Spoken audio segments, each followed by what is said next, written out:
Welcome back to Revise and Resubmit, the podcast that takes, those really dense academic papers and makes them surprisingly interesting. I'm Pavlov. And I'm Nikita. Okay, picture this company. Let's call them Innovate Tech. Innovate Tech, okay. They're absolutely buzzing, Sure. right? On the verge of launching this, incredible game-changing product. Built on cutting-edge IT, I imagine. Exactly. Yeah. Their R&D teams are just flying, collaborating constantly, sharing all this sensitive data, really pushing the boundaries. Sounds exciting, but maybe a little risky. Well, that's just it. A sort of quiet unease starts to spread through the executive team. Ah, the security worry. Yeah, the nagging worry. Some of the top brass are getting properly nervous, fearing a major data breach. Which could absolutely cripple their intellectual property, right? Their innovations, their brand. Totally. And they start to wonder, does prioritizing security mean we have to, slow down? Does it stifle the very innovation that makes us great? It feels like a fundamental tension, doesn't it? It really does. That constant push-pull between needing to innovate fast and, the critical need to stay secure. So you may be asking yourself, can these powerful forces, truly coexist? Right, and maybe even enhance each other within a company's leadership. Well, today, we're going to explore that very question. We are, and we're doing it through the lens of a, frankly, remarkable new analysis. Mm-hmm. This discussion is a summary based on an actual article. It was published in the prestigious Information Systems Research Journal. Which is an FT50 listed journal, so, top-tier research. Absolutely. The paper's titled, Chief Information Security Officers on Top Management Teams: Impact on Firms' Innovation. And the brilliant minds behind this rigorously peer-reviewed work. They are Ewan Gao from the Department of Management at Clemson University. Okay. Sunil Waddle from the Department of Management and Information Systems at Temple University. Mm-hmm. And Jason Thatcher from Organizational Leadership and Information Analytics at the University of Colorado Boulder. A really strong team. And look, for anyone out there who's maybe just starting their journey into academic research, or even if you're just immensely curious about what makes businesses tick, this paper is, it's a masterclass. Whether or not you subscribe to this channel, we really urge you to kindly make time to read this thoughtfully crafted article. Seriously, do. The link is conveniently right there in the show notes. It offers such a fascinating look into how these critical decisions are studied in the real world, rigorously. So let's start to unpack this. Okay, where should we begin? Maybe with the basics. What is a CISO on a TMT? Good idea. So for those maybe less familiar with the acronyms, a top management team, or TMT. That's essentially the core group of senior execs, right? Yeah. The CEO, CFO, COO. Yeah. The people steering the ship. Exactly. They make the big strategic decisions. Now, traditionally, information security, it was often handled by managers focused more on the day-to-day. The operational stuff. Keep the lights on, patch the servers. Right. But in recent years, with cyber threats just exploding, becoming so pervasive and, frankly, sophisticated. You see it in the news all the time. All the time. So many leading firms have elevated this function. They've created a Chief Information Security Officer, role the CISO, and put them right there within the TMT. So they're at the main table now, not just reporting up through IT. Precisely. This CISO takes on a strategic, leadership-focused role. They define the overall vision for information security and influence those big decisions at the highest levels. Okay, so it sounds intuitive, right? Information security is vital. Everyone gets that now. You'd think so. But for a long time, security was often seen primarily as a cost center. Mm-hmm. An unavoidable expense, something you had to do that didn't really add value. Exactly. And a CISO's main job is often perceived as limiting risk. Which at first glance seems like the opposite of sparking innovation. The Department of No. That's the common perception. But this is where the research gets really compelling. It kind of flips that idea on its head. Okay, I'm intrigued. What did they find? Well, the study, and remember, this was a rigorous longitudinal analysis of S&P 1500 firms over several years. So solid data. Very solid. They found a surprising outcome. The presence of a CISO in the TMT actually positively impacts a firm's innovation. Positively impacts. So it helps innovation. Yes. It challenges that initial intuition we just talked about. Mm-hmm. It suggests security isn't just a brake. It can be an accelerator. That's the implication. Wow. Okay, that's a powerful shift in perspective, isn't it? It really is. Yeah. It suggests CISOs aren't just preventing bad things from happening. Like breaches and leaks. Right. They're actively enabling good things. specifically innovation. But how? That's the big question. How do they actually do that? What are the mechanisms? Good question. The paper outlines a few key ways. Okay. One key mechanism, the paper explains, is reducing what they call preventable security risks. Preventable risks, like what exactly? Things stemming from unauthorized actions, think intellectual property leakage, like we mentioned, or certain types of data breaches. Stuff that doesn't generate any value but can cause huge damage. Precisely. They don't help the business, they only hurt it, especially its ability to innovate. Okay. And how does having the CISO on the TMT help there? Because they have that strategic top-down view. They're part of the core leadership discussions. So they can identify and address these risks more proactively, not just reactively. Exactly. They see the bigger picture. Let's go back to Innovate Tech for a second. Okay. If their CISO, sitting on the TMT, establishes really robust measures to secure their R&D data, Yeah, protected from theft or unauthorized access. then their teams can collaborate and experiment more freely, right? Without that constant nagging fear that their breakthroughs will get stolen. Absolutely. That sense of security fosters a more open, maybe even more daring, creative environment. Which directly feeds innovation. Makes sense. Okay, what's mechanism number 2? The second mechanism involves facilitating the adoption of what the authors call innovation enablers that carry strategic risks. Okay, innovation enablers with strategic risks. What does that mean in practice? Think high-return strategies or technologies. Things with huge potential for growth and breakthroughs, but also inherent uncertainties. Like cloud computing, maybe? Or big data analytics, advanced AI platforms? Exactly, those kinds of things. While they definitely come with security risks, they can also significantly boost innovation efficiency and capability. Right, but the risks can scare companies off. They can. But a CISO on the TMT can strategically assess and manage those specific risks. By establishing secure procedures, communicating effectively with the other TMT members about the risks and the mitigation strategy. Ah, so they don't just say no, they say, here's how we can do this safely. Precisely. They mitigate the potential deterrents and actually encourage the firm to embrace these powerful tools. That's huge. It really is like having a guide who knows the treacherous but rewarding terrain. Yeah, exactly. They help the company embrace things like sophisticated data analytics systems, tools that can unlock incredible insights because they can put the right security guardrails in place. Makes the journey safer, more confident. Definitely. But, even with a guide, don't companies sometimes still hesitate?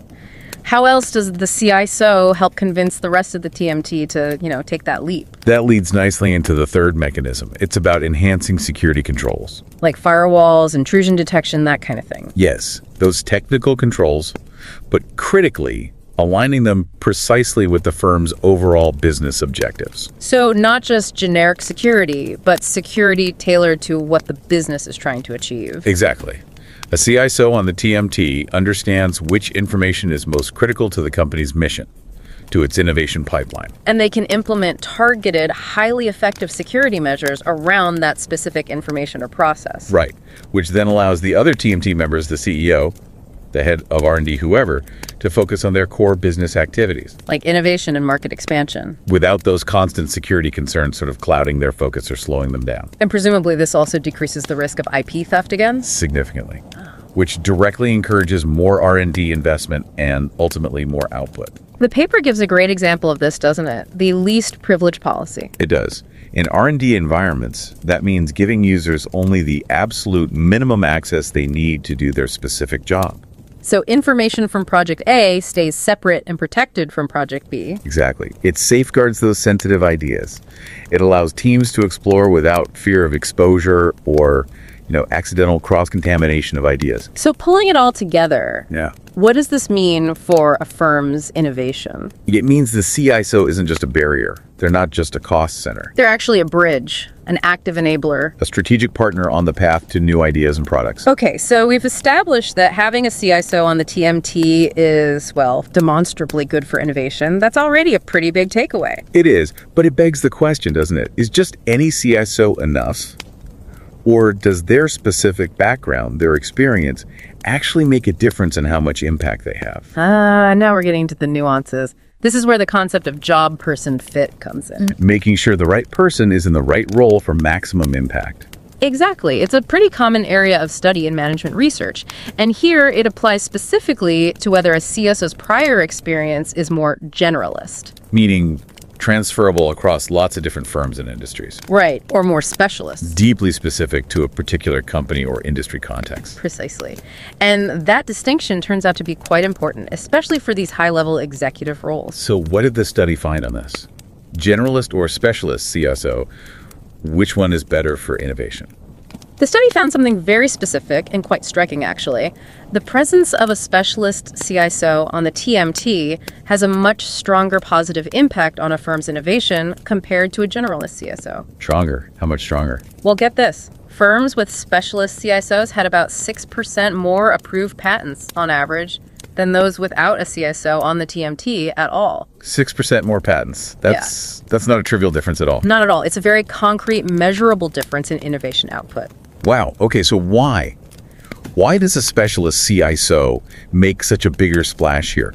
What is it about that deep, specific knowledge that's so much more impactful? It really comes down to the nature of information security risk itself. How so? Well, it can be incredibly different. Heterogeneous is the technical term across different firms or industries. It's just not a one-size-fits-all problem, especially when you're talking strategy at the TMT level. Right. The threats facing a bank are different from those facing a hospital or a tech startup. Exactly. So a specialist CISO, someone with deep experience in similar contexts, is simply better equipped. They can, first, discern and eliminate the unique, preventable security risks relevant to that specific firm. They kind of know the landscape, the specific vulnerabilities, almost intuitively. You've seen it before. Probably.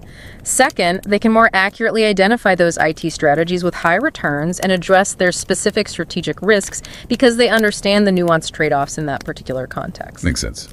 And third, they can implement firm-specific security controls that align directly and efficiently with that company's unique business goals and innovation pipeline, rather than just applying generic, off-the-shelf solutions. so while a generalist CISO might bring, a broad perspective, which has value, the actual demands of the CISO role on the TMT really benefit from someone who can tailor security solutions precisely to the firm's unique situation. Exactly. Think about it. A CISO with a deep experience in financial services understands the incredibly complex regulations, the need for real-time transaction verification. Which is vastly different from, say, a CISO coming from pharmaceuticals. Right. They're dealing with maybe clinical trial data, different kinds of IP, specific healthcare regulations. The specialist just gets those industry-specific nuances instantly. Which makes their strategic input far more effective. Much more effective. And the study actually drills down even deeper into this experience aspect. How so? It differentiates between security-related experience and non-security technology experience. Okay, so experience specifically in security versus general IT experience. Basically, yes. And what they found is that CISOs with specialized security experience, meaning really deep expertise in security-specific areas like encryption, threat intelligence, incident response. The core security stuff. Exactly. Those CISOs boost innovation more. But here's the fascinating counterpoint. CISOs with generalized non-security technology experience, so broad knowledge of IT infrastructure, cloud platforms, networking, but across various industries. More of a tech generalist background. Right. Those CISOs also contribute more to innovation. Hold on, now that's a fascinating twist. So it's not just about being a deep security specialist. Apparently not just that. Or just a broad tech generalist. It's some kind of combination. It seems that way. The most impactful CISOs, according to this, might have specialized security knowledge plus generalized non-security tech knowledge. Why would that specific combination be the sweet spot for driving innovation? That seems specific. Well, think about what a CISO on the TMT needs to do. They need both depth and breadth, right? Okay. The specialized security experience gives them that razor-sharp focus. They can identify and mitigate the precise threats, implement robust defenses against things like IP theft. They handle the fear factor effectively. The shield part of the job. Exactly. But the generalized non-security technology experience gives them the strategic vision. They understand the broader tech landscape, the emerging tools, AI, advanced analytics, whatever's next. And how those might fit into the business. Yes. And crucially, how to secure those new tools without stifling their potential. They see the opportunities as well as the risks. So it's that blend. They can be both an impenetrable shield and an insightful guide for adopting new tech. That seems to be the implication. That unique blend empowers the TMT to pursue innovation much more confidently. Yeah, for those listening who really appreciate the weight behind these kinds of findings, it's worth maybe touching on the methodology again. Absolutely, because this isn't just, someone's opinion. It's grounded in extensive data. Right. The researchers did that longitudinal analysis of S&P 1,500 firms, Tracking them meticulously over a long period, Q1 2013 to Q4 2020. That's substantial, and they measured innovation using USPTO-approved patent filings. which is a common, reliable, and pretty powerful indicator for innovation in academic research. Patents represent tangible new ideas, new inventions. Definitely. And they didn't just find a correlation, did they? They really worked to prove causation, They did. They rigorously addressed potential issues like endogeneity. which is that tricky problem of figuring out what's causing what, right? Yeah. Making sure it was the CISO influencing innovation. And not just that innovative companies tend to hire CISOs or some other hidden factor. Exactly. They used sophisticated methods, things like instrumental variables, tested their findings with different ways of measuring innovation, essentially putting their results through the scientific equivalent of a stress test. To make sure the insights are really rock solid, reliable for people making real-world decisions. Precisely. Yeah. And if we connect this back, maybe for those listeners who are starting their own research journey, Yeah. this really demonstrates the thoroughness required in high-quality academic work. It's about collecting diverse data patents, executive job titles, financial data, Carefully defining your variables. employing sophisticated statistical models, conducting numerous robustness checks, all to ensure the conclusions stand up to scrutiny. It really shows that good research isn't just about having a cool idea. No, it's about meticulously proving it, ruling out alternative explanations, and making sure your findings are genuinely trustworthy. Okay, so let's bring this all together. Yeah. What does this mean for, you listening out there? For the organizations you might work with, how can these insights be applied? Well, I think the biggest takeaway is that far from being a drag on innovation, putting a chief information security officer on the top management team can actually be a significant driver of innovation. It's complete mindset shift for some companies. It really is. And they do it, as we discussed, by reducing those preventable risks like IP theft. Enabling the confident adoption of strategically risky but potentially transformative technologies, like advanced data analytics. And implementing effective, aligned security controls that let other executives focus on growth without constantly looking over their shoulder. And importantly, it's not just having a CISO there, but who that CISO is matters. Absolutely. Specialist CISOs, particularly those with that blend deep, specialized security experience coupled with broad, generalist non-security tech experience, seem to be the most impactful, They have that rare combination of focused knowledge and wide-ranging understanding. which truly empowers a company to innovate securely. So this research offers really practical guidance, doesn't it? For firms looking to hire or empower their CISOs. It really does. It shows their value extends way beyond just preventing breaches. They can actively contribute to value creation and strategic innovation. It elevates the CISO role to a new level of strategic legitimacy within any forward-thinking organization. It really does. It makes you wonder, doesn't it? If a role traditionally seen purely as a cost center, a limiter of risk, can actually be this powerful engine for innovation when it's elevated to the highest strategic levels, what other positions within organizations, maybe currently overlooked or undervalued, might hold similar untapped potential for driving success?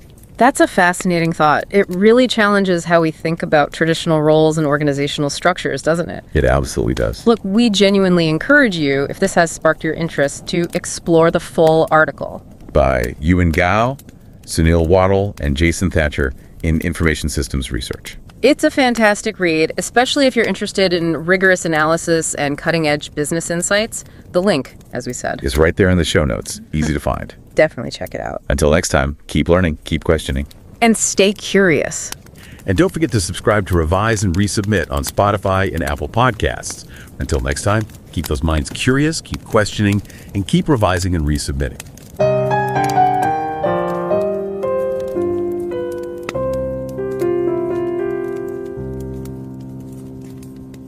Revise and রিসাবমিটে স্বাগতম। আমি Pavlov.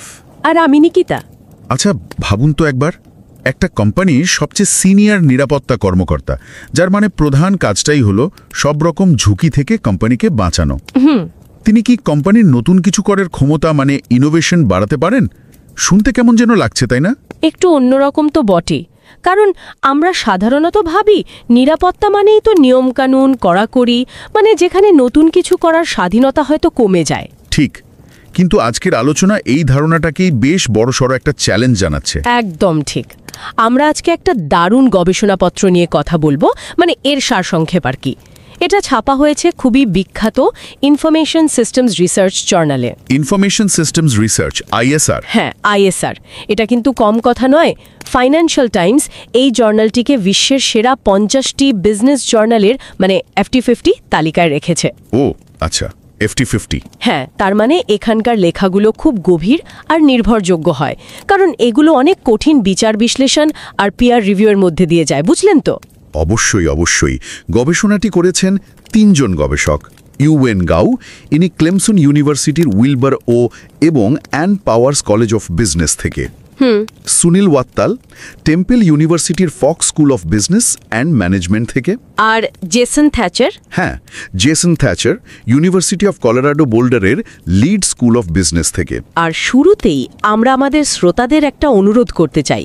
দেখুন, আপনারা এই চ্যানেলটি subscribe করুন বা নাই করুন, সেটা আপনাদের ইচ্ছে, কিন্তু অনুগ্রহ করে এই অসাধারণ, গভীর আর কঠোরভাবে পিয়ার রিভিউ করা মূল গবেষণাপত্রটি পড়ার জন্য একটু সময় বের করবেন। হ্যাঁ, এটা খুব জরুরি। আমরা তো শুধু সারসংক্ষেপটা তুলে ধরব। ঠিক, এর লিঙ্কটা শো নোটসে দেওয়া আছে। বিশেষ করে যারা সবেমাত্র একাডেমিক গবেষণার জগতে পা রাখছেন বা রাখতে চলেছেন, তাদের মূল বিষয়গুলো বুঝতে আজকের আলোচনাটা হয়তো সাহায্য করবে। তাহলে এগোনো যাক। আমরা সবাই জানি আজকাল এই যে সাইবার সিকিউরিটির ঝুঁকি কি মারাত্মকভাবে বেড়ে গেছে। রোজই তো কিছু না কিছু শুনছি। প্রায় শোনা যায় বড় বড় কোম্পানির ডেটা হ্যাক হওয়ার খবর। এই কারণে অনেক কোম্পানি এখন তাদের ইনফরমেশন সিকিউরিটি ম্যানেজারদের গুরুত্ব বাড়িয়ে টপ ম্যানেজমেন্ট টিমে মানে TMT-তে নিয়ে আসছে। হ্যাঁ, এই সিনিয়র পদটাকে সাধারণত চিফ ইনফরমেশন সিকিউরিটি অফিসার বা CISO বলা হয়। কিন্তু মজার ব্যাপার হলো, চিরাচরিত ধারণা অনুযায়ী সিকিউরিটি ডিপার্টমেন্টকে দেখা হতো কস্ট সেন্টার হিসেবে, মানে এমন একটা বিভাগ যা খালি টাকা খরচ করে। হ্যাঁ, সরাসরি আয় বাড়ায় না বা নতুন কিছু তৈরি করে না। তাদের কাজ হলো ঝুঁকি কমানো, নিয়ম মানানো, এইটুকুই। অন্যদিকে ধরুন চিফ ইনফরমেশন অফিসার বা চিফ ডিজিটাল অফিসার, যারা IT বা ডিজিটাল দিকটা দেখেন, তাদের ভাবা হতো উদ্ভাবনের মূল চালিকা শক্তি। ঠিক এখানেই গবেষকদের মনে একটু খটকা লাগলো। তারা প্রশ্ন তুললেন, আচ্ছা, এই যে CISO-কে টপ ম্যানেজমেন্টে আনা হচ্ছে, এর ফলে কোম্পানির নতুন কিছু করার ক্ষমতায় মানে ইনোভেশনে আসলে কি প্রভাব পড়ছে? হ্যাঁ, মানে এটা কি ভালো হচ্ছে নাকি খারাপ? কোম্পানির পেটেন্ট করার হার বাড়ছে না কমছে? শুধু তাই নয়, তারা আরও একটা জরুরি প্রশ্ন করেছেন। আচ্ছা, সব CISO কি একরকম? তাদের অভিজ্ঞতার কি কোনো ভূমিকা আছে? ও, এটা ইন্টারেস্টিং। হ্যাঁ, মানে একজন CISO যদি কোনো একটা নির্দিষ্ট ইন্ডাস্ট্রি বা কোম্পানিতে দীর্ঘদিন কাজ করে একদম বিশেষজ্ঞ বা স্পেশালিস্ট হয়ে ওঠেন, তার প্রভাব কি অন্যরকম হবে সেই CISOর তুলনায় যিনি ধরুন বিভিন্ন ধরনের কোম্পানি বা ইন্ডাস্ট্রিতে কাজ করে জেনারেলিস্ট অভিজ্ঞতা অর্জন করেছেন? আচ্ছা, স্পেশালিস্ট বনাম জেনারেলিস্ট CISO, বেশ। যারা নতুন গবেষণা করছেন বা করবেন ভাবছেন, তাদের জন্য গবেষকদের কাজের পদ্ধতিটা একটু বোঝা দরকার। মানে তারা কিভাবে এই কঠিন প্রশ্নগুলোর উত্তর খুঁজলেন। দেখুন, তারা আমেরিকার প্রথম সারির 1500টা কোম্পানির মানে S&P 1500 লিস্টের অনেক বছরের ডেটা নিয়ে কাজ করেছেন। এই ধরনের গবেষণাকে বলে লংগিটিউডিনাল স্টাডি, মানে সময়ের সাথে সাথে পরিবর্তনগুলো দেখা আর কি। অনেক ডেটা তাহলে। কোম্পানির উদ্ভাবন কতটা হচ্ছে সেটা তারা মাপলেন কিভাবে? তারা দেখলেন একটা নির্দিষ্ট সময়ে কোম্পানি কটা নতুন পেটেন্ট ফাইল করেছে এবং অনুমোদন পেয়েছে সেই সংখ্যা দিয়ে। মানে যত বেশি পেটেন্ট তত বেশি উদ্ভাবন, এটাই তাদের পরিমাপক ছিল। আচ্ছা, পেটেন্টের সংখ্যা। আর কোনো কোম্পানিতে টপ ম্যানেজমেন্টে CISO আছেন বা নেই, সেটা তো কোম্পানির রেকর্ডস থেকেই পাওয়া যায়। হ্যাঁ, সেটা কোম্পানির তথ্য থেকেই বের করেছেন। মানে CISO TMT = 1 যদি থাকে, 0 যদি না থাকে।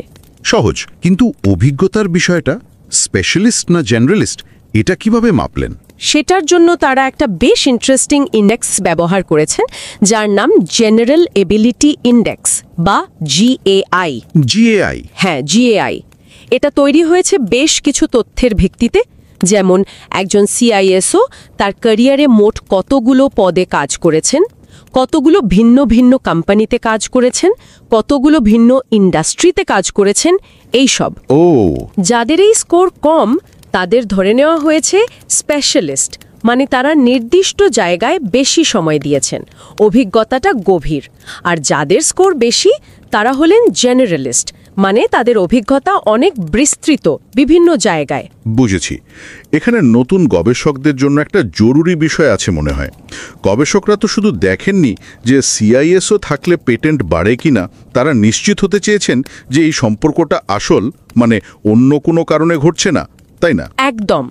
সেজন্য তারা বেশ কিছু আধুনিক এবং জটিল পরিসংখ্যান পদ্ধতি ব্যবহার করেছেন, যেমন ফিক্সড এফেক্টস মডেল।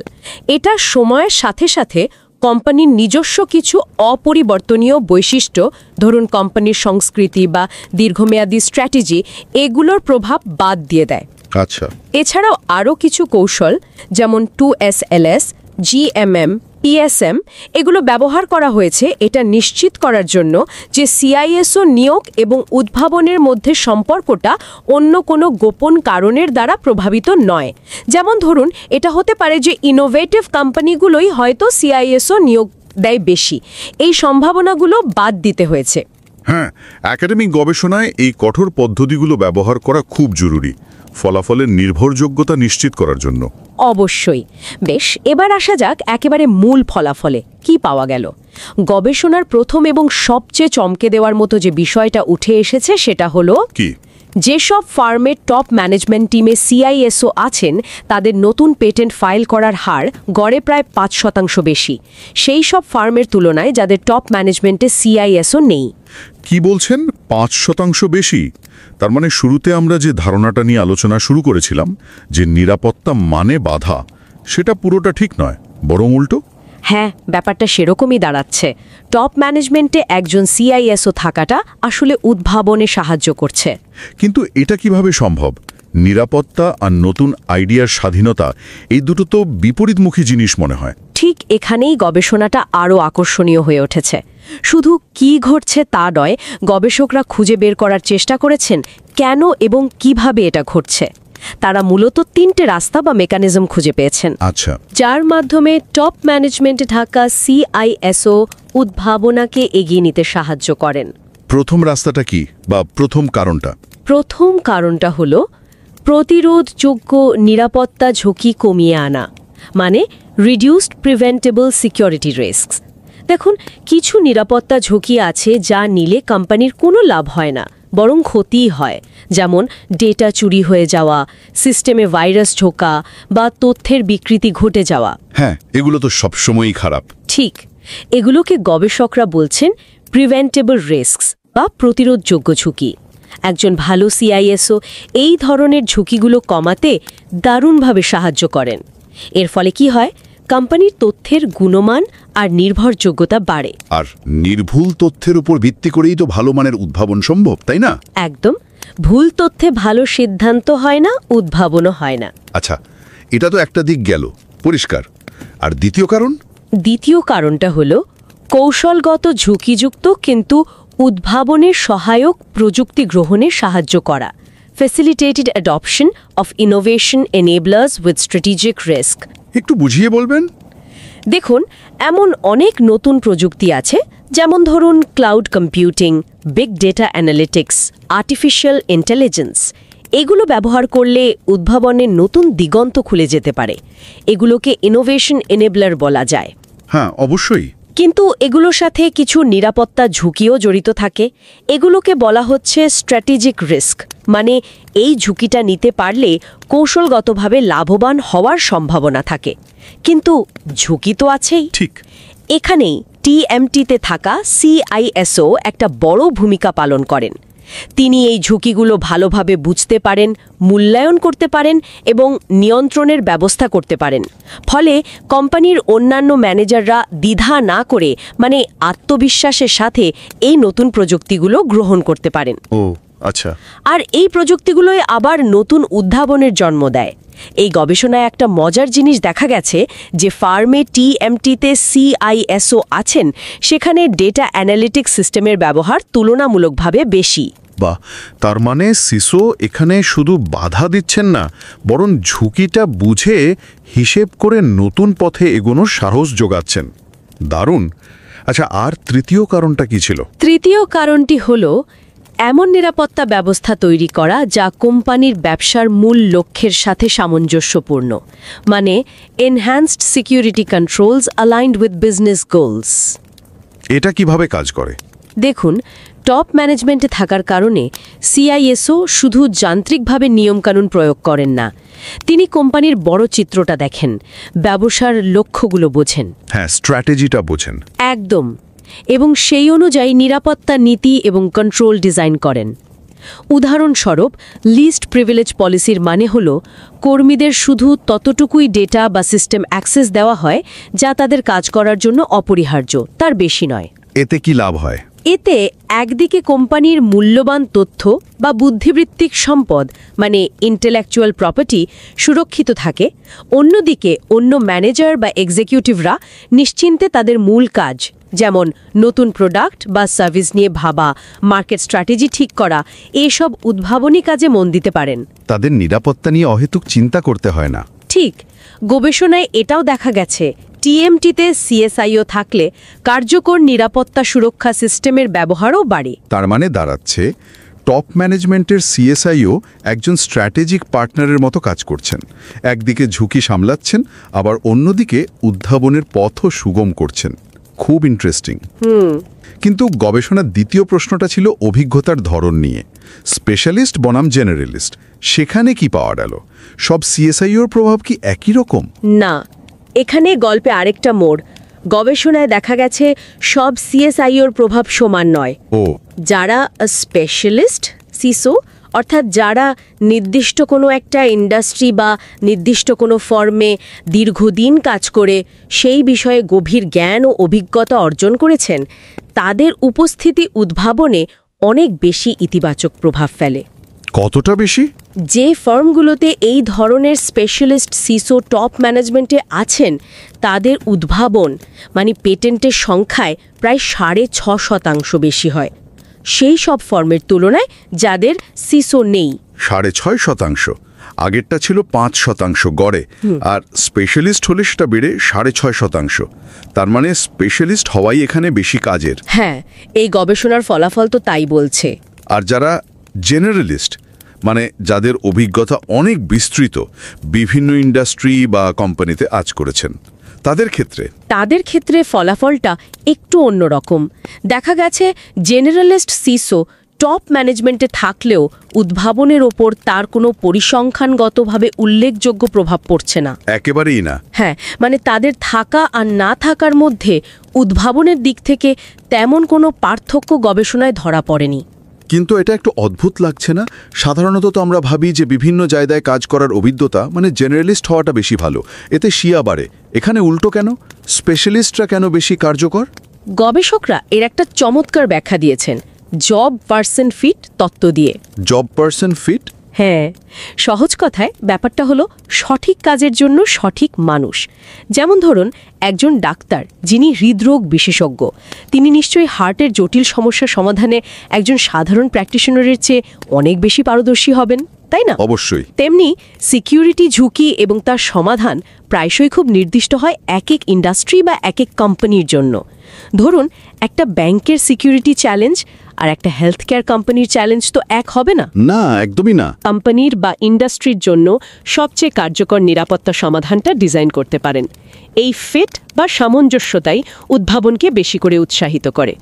জেনারেলিস্টের হয়তো অনেক বিষয়ে জ্ঞান আছে, কিন্তু ওই নির্দিষ্ট সমস্যার গভীরে যাওয়ার মতো অভিজ্ঞতা কম থাকতে পারে। আচ্ছা আচ্ছা, জব পারসন ফিট বুঝতে পারছি। তাহলে কি স্পেশালিস্ট আর জেনারেলিস্ট CISO ওই যে তিনটি মেকানিজম বা পথের কথা বলা হলো সেগুলোতে? হ্যাঁ হ্যাঁ, ওগুলোতে কি ভিন্নভাবে কন্ট্রিবিউট করেন গবেষকরা সেটাও বিশ্লেষণ করে দেখেছেন। মনে আছে তো তিনটি পথের কথা? হ্যাঁ, ঝুঁকি কমানো, প্রযুক্তি গ্রহণে সাহায্য করা আর ব্যবসার সাথে মিলিয়ে কন্ট্রোল তৈরি করা। ঠিক। দেখা গেছে স্পেশালিস্ট সিআইএসওরা প্রথম পথটিতে বেশি দক্ষ, অর্থাৎ তারা তাদের গভীর জ্ঞান দিয়ে প্রতিরোধযোগ্য ঝুঁকি প্রিভেন্টেবল রিস্কস কমাতে বেশি পারদর্শী। তারা কোম্পানির নির্দিষ্ট দুর্বলতাগুলো ভালো বোঝেন। আচ্ছা।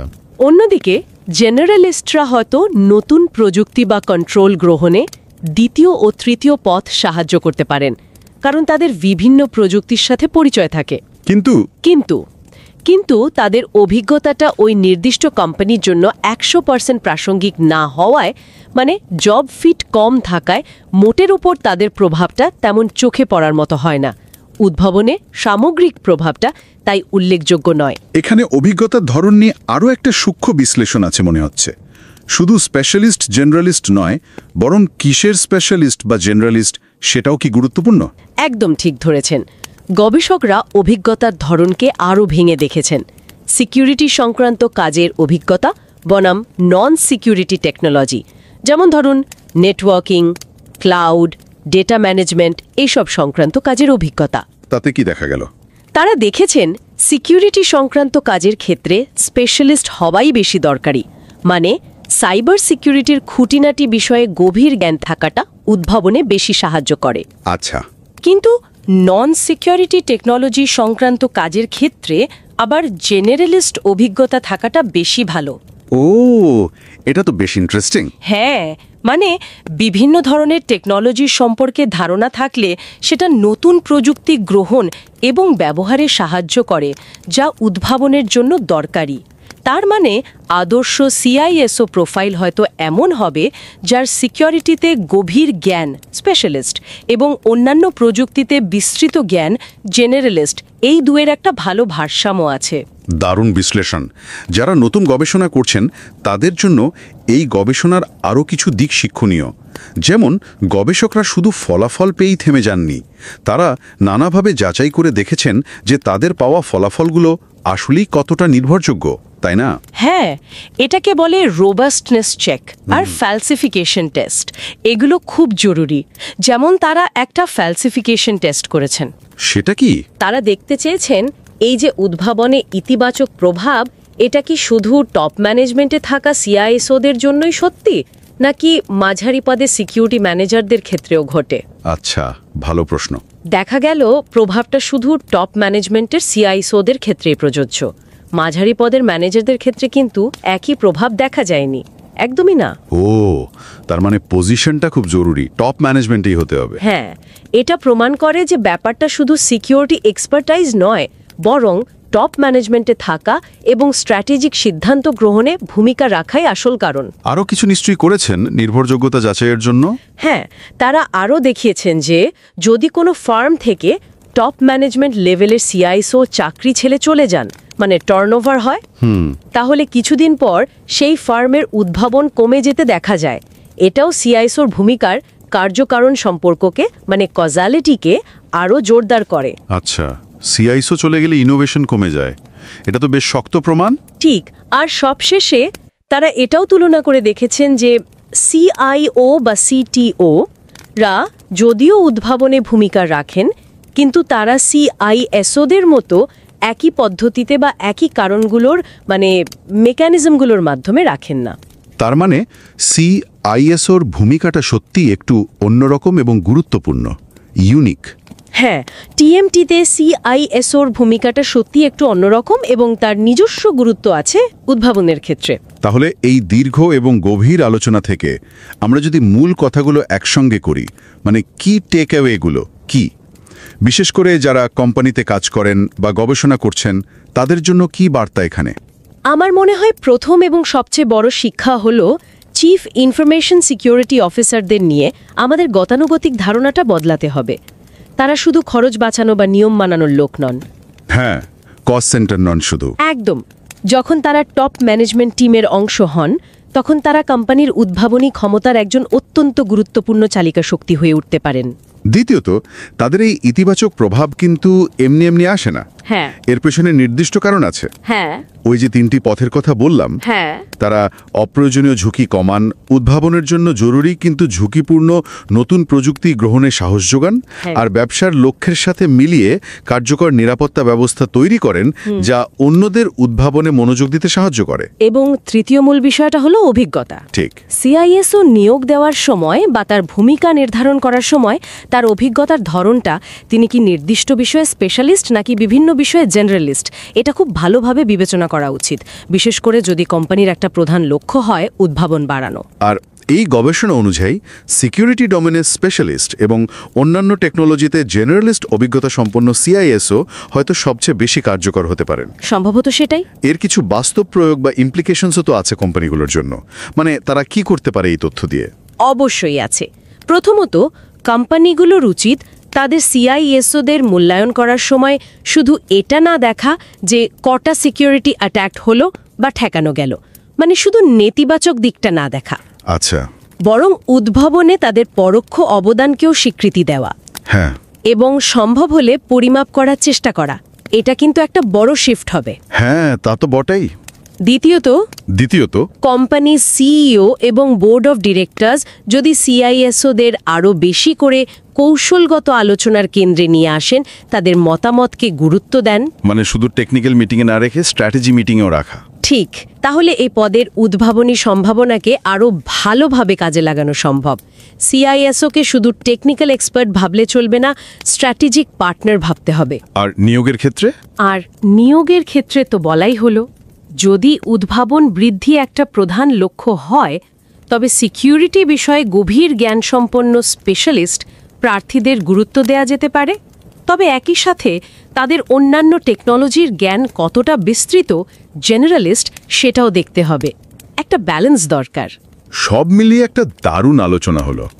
মানে সিআইএসওদের ভূমিকা নিয়ে পুরো ধারণাটাই যেন বদলে গেল। হ্যাঁ, গবেষণাটা সত্যি খুব গুরুত্বপূর্ণ। শেষ করার আগে আজকের এই আলোচনা থেকে একটা প্রশ্ন মনে আসছে, যা হয়তো শ্রোতারাও ভাবতে পারেন। আমরা দেখলাম যে টপ ম্যানেজমেন্ট টিমে থাকা সিআইএসও উদ্ভাবনে সাহায্য করতে পারেন।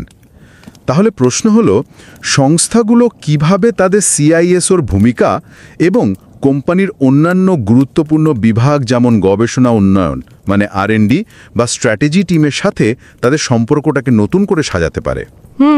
ভালো প্রশ্ন।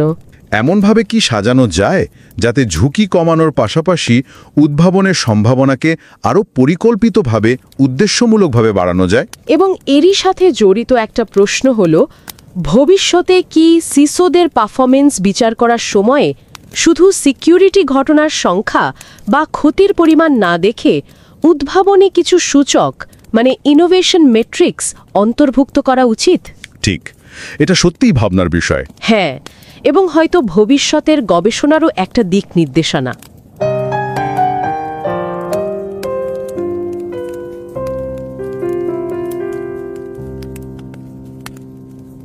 नमस्कार, रिवाइज एंड रीसबमिट में आपका स्वागत है। मैं हूं पावलोव और मैं हूं निकिता। सोचिए जरा, आजकल ये साइबर सुरक्षा का कितना हल्ला है। हर बड़ी कंपनी एक चीफ इंफॉर्मेशन सिक्योरिटी ऑफिसर यानी सीसो रख रही है, वो भी टॉप मैनेजमेंट टीम में, ऊंचे पद पर। हाँ बिल्कुल। अब पहली नजर में तो यही लगता है ना कि सुरक्षा अधिकारी का काम है रोकना, मतलब ब्रेक लगाना। सही बात है। और इनोवेशन यानी नई खोज, वो तो बिल्कुल उल्टी चीज है, वो तो दौड़ने का नाम है। तो क्या ये सुरक्षा वाले लोग अनजाने में इनोवेशन की रफ्तार को कम कर रहे हैं, या क्या हो अगर कहानी बिल्कुल उल्टी हो? क्या हो अगर ये जो सुरक्षा पर फोकस है, खासकर टॉप लेवल पर, वो असल में इनोवेशन को बढ़ावा देता हो? ये सवाल बहुत दिलचस्प है, और ये सिर्फ कोई मतलब हवावाई बात नहीं है, ये एक बाकायदा अकादमिक शोध का विषय है। और आज हमारी जो ये चर्चा है वो इसी रिसर्च पर आधारित है। अच्छा। एक्ट ऑन फर्म्स इनोवेशन, और ये स्टडी पब्लिश हुई है इंफॉर्मेशन सिस्टम्स रिसर्च जर्नल में, जो कि बिजनेस और मैनेजमेंट रिसर्च की दुनिया में एक बहुत ही प्रतिष्ठित FT50 लिस्टेड जर्नल है। हाँ बिल्कुल, और इस बेहतरीन काम के पीछे जो लोग हैं, जो शोधकर्ता हैं, उनके नाम भी बताने ज़रूरी हैं। ये है यीवन गाओ, क्लेमसन यूनिवर्सिटी के Wilbur O and N Powers College of Business से। सुनील वट्टल, टेम्पल यूनिवर्सिटी के Fox School of Business and Management से। और Jason Thatcher University of Colorado Boulder के लीड स्कूल ऑफ बिजनेस से। बिल्कुल। हम अपने सुनने वालों से, खास तौर पर उन लोगों से जो एकेडमिक रिसर्च की दुनिया में नए हैं या अपनी रिसर्च जर्नी शुरू कर रहे हैं, उनसे ये पुरजोर गुजारिश करेंगे कि इस पेपर को जरूर पढ़ें। हाँ, जरूर। इसे बहुत ध्यान से, बारीकी से तैयार किया गया है और ये पीयर रिव्यू की कड़ी प्रक्रिया से गुजरा है। इसका लिंक शो नोट्स में दिया हुआ है। चाहे आप हमारे चैनल को सब्सक्राइब करें या ना करें, प्लीज इस पेपर को पढ़ने के लिए समय जरूर निकालिएगा। हाँ, ये समझना कि टॉप जर्नल्स में रिसर्च कैसे प्रेजेंट की जाती है, कैसे तर्क रखे जाते हैं, ये उसके लिए एक बेहतरीन उदाहरण है। सही। बिल्कुल। ये समझना कि कैसे एक जटिल सवाल को लिया जाता है, फिर डेटा कैसे इकट्ठा करते हैं, उसका विश्लेषण कैसे होता है, और सबसे जरूरी, नतीजों को भरोसेमंद कैसे बनाया जाता है। ये सब सीखने के लिए ये पेपर एक अच्छी केस स्टडी जैसा है। तो चलिए इस पहेली को सुलझाने की कोशिश करते हैं। ये जो टॉप मैनेजमेंट टीमों में CISOs बैठे हैं, आखिर ये कर क्या रहे हैं? हम सब जानते हैं कि साइबर खतरे बढ़ रहे हैं, डेटा सुरक्षा कितनी अहम हो गई है। लेकिन फिर वही सवाल घूम फिर कर आता है, सुरक्षा का मतलब तो है नियंत्रण, रोकथाम, और इनोवेशन का मतलब है आज़ादी, प्रयोग करना। तो क्या ये दोनों साथ चल सकते हैं? क्या ये सुरक्षा अधिकारी इनोवेशन का गला घोट रहे हैं या उसे पंख दे रहे हैं? एग्जैक्टली। और यही वो बड़ा सवाल है जिसे इस रिसर्च ने एड्रेस किया है। शोधकर्ताओं ने बेसिकली दो मुख्य बातें जानने की कोशिश की। पहली, क्या टॉप मैनेजमेंट टीम में CISO की मौजूदगी कंपनी की इनोवेशन करने की क्षमता को सच में प्रभावित करती है, अच्छा या बुरा? और दूसरी बात, क्या CISO के अनुभव का प्रकार, मतलब उनका जो बैकग्राउंड है, वो कोई मायने रखता है? अच्छा, अनुभव का प्रकार मतलब क्या वो कई अलग अलग फील्ड्स का तजर्बा रखते हैं जिसे हम जर्नलिस्ट कह सकते हैं, या फिर वो किसी एक खास इंडस्ट्री या टेक्नोलॉजी के गहरे जानकार हैं, मतलब स्पेशलिस्ट हैं?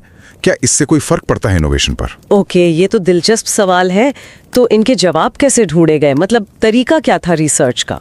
हाँ, तो शोधकर्ताओं ने एक क्या कहते हैं, लंबा नजरिया अपनाया। उन्होंने 2013 से 2020 तक यानी करीब 8 साल अमेरिका की बड़ी, मध्यम और छोटी कंपनियों पर नजर रखी। ये S&P 1500 इंडेक्स वाली कंपनियां थीं। 8 साल तक? हाँ, इस तरह की स्टडी को लॉन्गिट्यूडनल स्टडी कहते हैं, जिसमें समय के साथ बदलावों को देखा जाता है। और ये समझना जरूरी है, खासकर नए रिसर्चर्स के लिए, क्योंकि इससे हमें सिर्फ कोरिलेशन नहीं बल्कि कॉज और इफेक्ट, मतलब कारण और प्रभाव को समझने में मदद मिलती है। बिल्कुल। तो उन्होंने इन कंपनियों में देखा क्या, मतलब इनोवेशन को कैसे नापा, और ये CISO है या नहीं, ये कैसे पता लगाया? देखिए, उन्होंने कई अलग अलग सोर्स से डेटा इकट्ठा किया, जो अच्छी रिसर्च की निशानी होती है। इनोवेशन को मापने के लिए उन्होंने मुख्य रूप से पेटेंट्स को देखा, मतलब कंपनी कितने नए पेटेंट फाइल कर रही है और कितने मंजूर हो रहे हैं। अच्छा, पेटेंट्स। हाँ, पेटेंट इनोवेशन का एक स्टैंडर्ड पैमाना माना जाता है। ये डेटा पेटेंट डेटाबेस से लिया गया। फिर टॉप मैनेजमेंट में CISO है या नहीं और उनका अनुभव कैसा है, ये जानने के लिए एग्जीक्यूटिव प्रोफाइल वाले डेटाबेस जैसे बोर्डेक्स वगैरह का इस्तेमाल किया। ओके। उसमें उन्होंने वाइस प्रेसिडेंट या उससे ऊपर के लेवल पर सिक्योरिटी जैसे कीवर्ड वाले टाइटल्स ढूंढे, और फिर मैनुअली भी चेक किया कि वो सच में CISO लेवल के अधिकारी हैं या नहीं। अच्छा, और ये कैसे तय हुआ कि कोई CISO स्पेशलिस्ट है या जनरलिस्ट? ये तो थोड़ा सब्जेक्टिव लग रहा है। हाँ, ये अच्छा सवाल है। इसके लिए उन्होंने CISO के पूरे करियर को देखा। उन्होंने कितनी नौकरियां बदली, कितनी कंपनियों में काम किया, कितनी अलग अलग इंडस्ट्रीज में रहे, क्या पहले भी CISO जैसे पदों पर काम किया था, वगैरह वगैरह। इस सब जानकारी के बेस पर उन्होंने एक स्कोर बनाया जिसे उन्होंने जनरल एबिलिटी इंडेक्स GAI कहा। जिनका स्कोर औसत से कम था, मतलब जिन्होंने ज्यादातर एक ही तरह की कंपनी या इंडस्ट्री में डीप अनुभव लिया था, उन्हें स्पेशलिस्ट माना।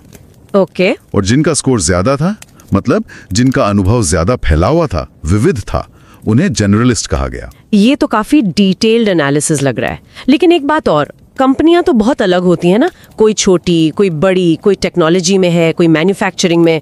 R&D पर खर्च भी अलग होता है। इन सब चीजों का भी तो इनोवेशन पर असर पड़ता होगा, उसे कैसे संभाला? बिल्कुल सही पॉइंट उठाया आपने, और यहीं पर रिसर्च की बारीकी और उसका दम दिखता है। शोधकर्ताओं ने एडवांस स्टैटिस्टिकल मॉडल्स इस्तेमाल किए, जिन्हें फिक्स्ड इफेक्ट्स मॉडल्स कहते हैं। इनका मकसद यही था कि कंपनी का साइज, वो किस इंडस्ट्री में है, R&D पर कितना खर्च करती है और ऐसे ही कई दूसरे फैक्टर्स के असर को गणितीय तरीके से कंट्रोल किया जा सके, मतलब हटा दिया जाए। अच्छा, ताकि जो असर दिखे वो ज्यादातर सीसो की मौजूदगी या उनके अनुभव के प्रकार का ही हो। समझ गई। ये कंट्रोल करना बहुत ज़रूरी है, खासकर नए शोधकर्ताओं के लिए समझना, ताकि हम भरोसे से कह सकें कि हाँ, ये असर इसी वजह से है। एग्जैक्टली, वरना आप गलत निष्कर्ष निकाल सकते हैं। ठीक है, तो इस सब के बाद, इतने सारे विश्लेषण के बाद नतीजे क्या निकले? क्या सीसो ने इनोवेशन को धीमा किया, जैसा हम शुरू में सोच रहे थे? यहीं पर कहानी में मजा आता है। नतीजे आम सोच के बिल्कुल उलट थे। पहला बड़ा निष्कर्ष ये था कि जिन कंपनियों की टॉप मैनेजमेंट टीम में सीसो शामिल थे, उनमें इनोवेशन कम नहीं हुआ, बल्कि औसतन बढ़ा। बढ़ा? सच में? कितना बढ़ा? हाँ, बढ़ा। ऐसी कंपनियों में लगभग 5% ज्यादा पेटेंट फाइल हुए उन कंपनियों के मुकाबले जिनमें टॉप लेवल पर सीसो नहीं थे। 5%? ये तो वाकई चौंकाने वाला है। मतलब सीसो का होना इनोवेशन के लिए अच्छा है। हाँ, कम से कम इस डेटा के हिसाब से तो यही लगता है। लेकिन क्या हर तरह के साइसो का असर एक जैसा था? वो जो स्पेशलिस्ट और जनरलिस्ट वाली बात थी, उसका क्या हुआ? नहीं, असर एक जैसा बिल्कुल नहीं था। और यहीं पर दूसरा महत्वपूर्ण निष्कर्ष सामने आया। शोध में पाया गया कि सारा खेल इस बात का था कि किस तरह का साइसो है। अच्छा। जिन कंपनियों में स्पेशलिस्ट साइसो थे, मतलब वो जिन्हें अपनी कंपनी या इंडस्ट्री की गहरी समझ थी, जिनका अनुभव उसी क्षेत्र में केंद्रित था, उनमें इनोवेशन पर ये जो पॉजिटिव असर था वो और भी ज्यादा मजबूत था। कितना ज्यादा? ऐसी कंपनियों में पेटेंट फाइलिंग लगभग 6% ज्यादा थी।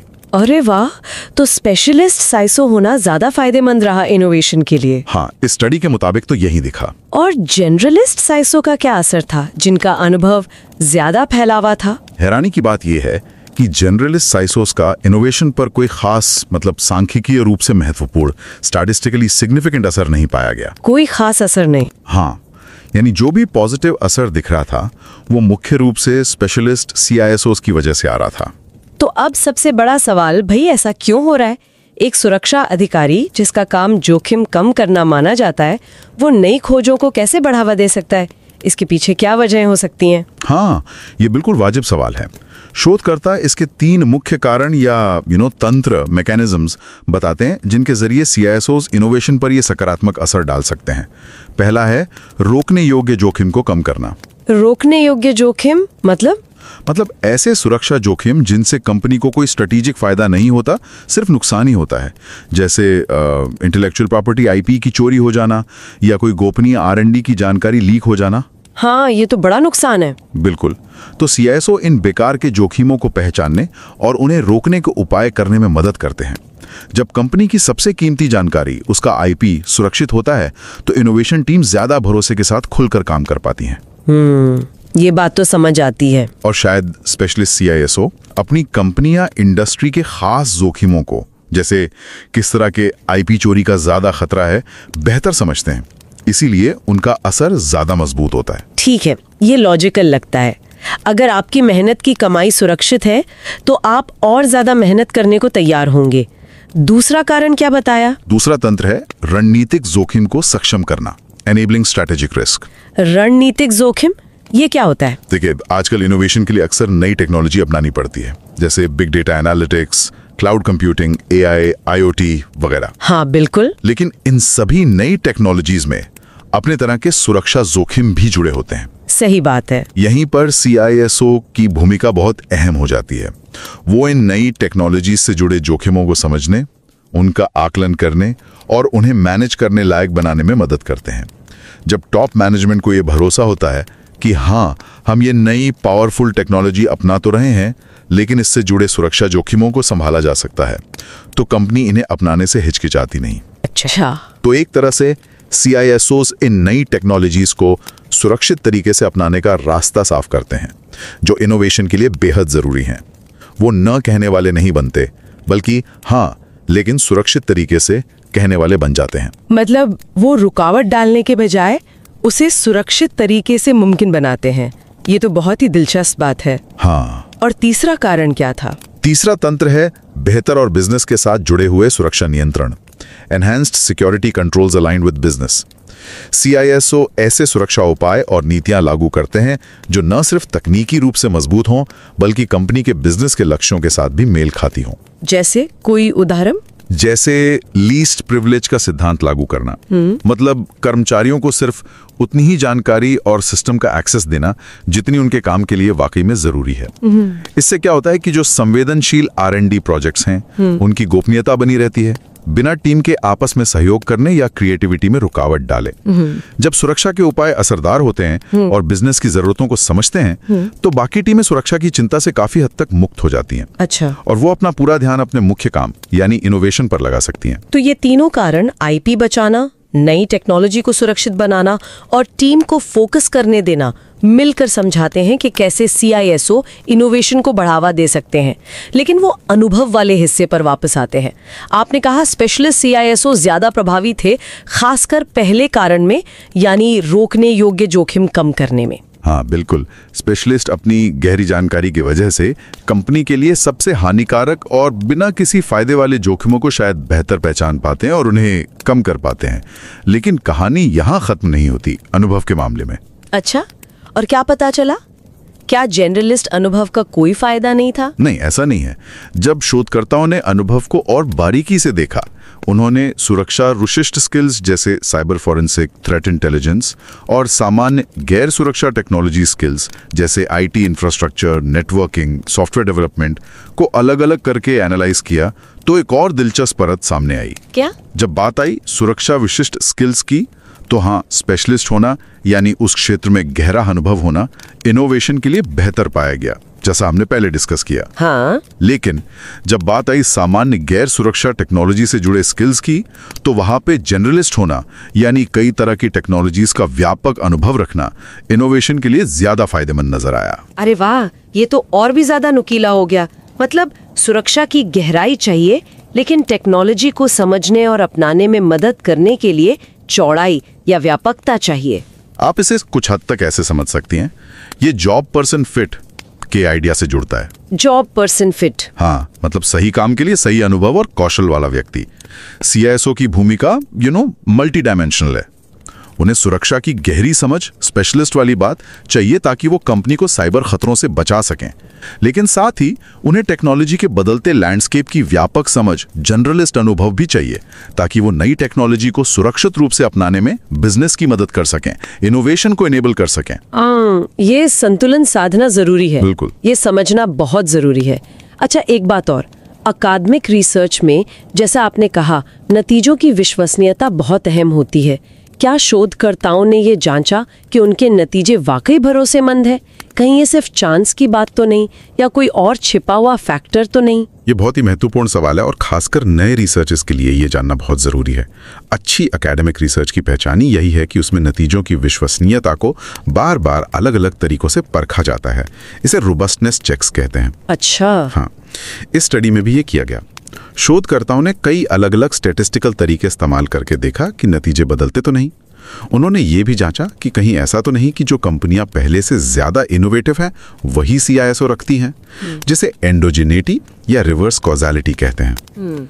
उन्होंने मिलती जुलती कंपनियों के समूहों की तुलना की।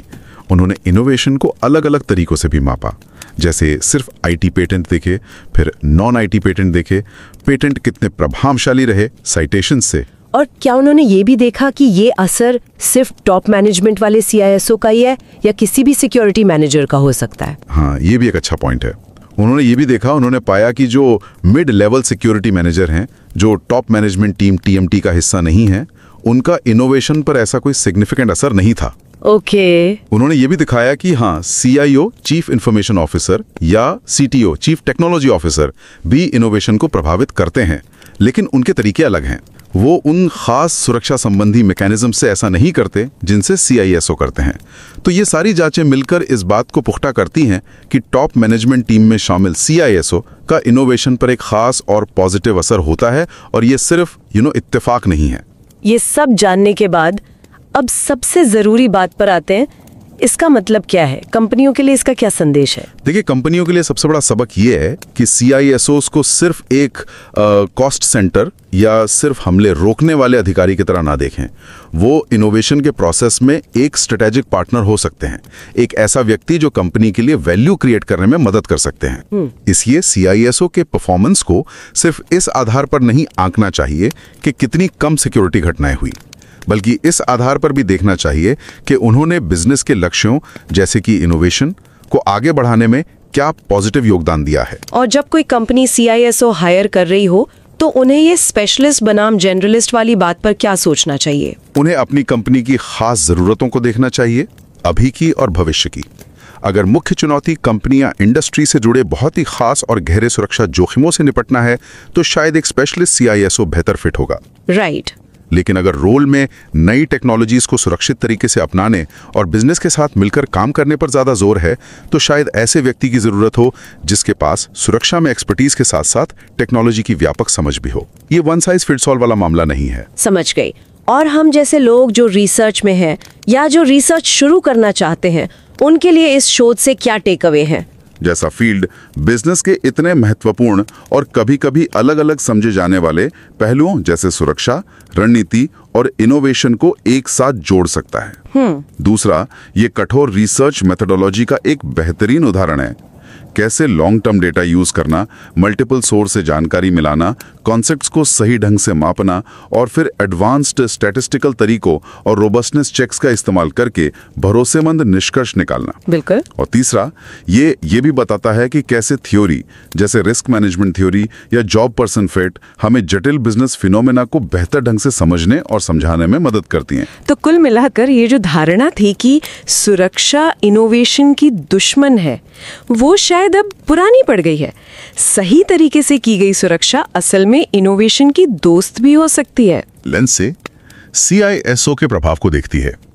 अब सोचिए, आर्टिफिशियल इंटेलिजेंस AI जिस तेजी से बिजनेस का हिस्सा बन रहा है, हाँ बिल्कुल, वो अपने साथ इनोवेशन के अभूतपूर्व मौके ला रहा है, लेकिन साथ ही बहुत ही जटिल और नए सुरक्षा जोखिम भी।